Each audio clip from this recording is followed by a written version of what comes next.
how many things do you know of that can truly change the relationship between man and government? There's almost nothing.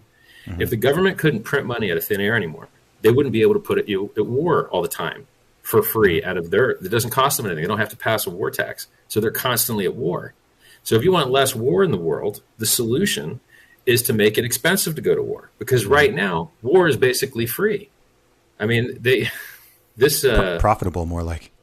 Well, the military-industrial complex has been a known entity since World War II, when Dwight Eisenhower, the president at the time, who was also a general, the top-tier general, he said, I'm worried about the military-industrial complex. These people are using the money of the government to enrich their constituents through military expenditures, and then that money flows back into the elections, and it creates a negative feedback loop, where the more money that goes into the military-industrial complex, the more they have influence over the government, the more money goes into the military-industrial complex.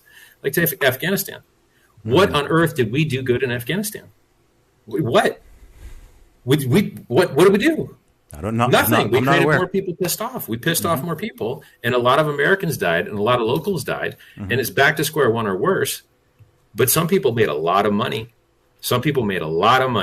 And that's, so cryptocurrency is one of the only things in the world that can make the world a better place.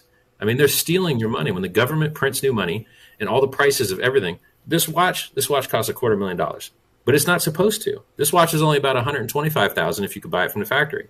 Mm-hmm. But everyone's got so much extra money now that you can't even, like when Philip Klein, Louis Vuitton come out with new stuff, people just buy it all up and resell it on eBay because that's how much free extra money there is in the world right now. It's not really supposed to be that way. Like if you're a college kid and you graduate, when are you going to buy a house? Never. You're never going to buy a house.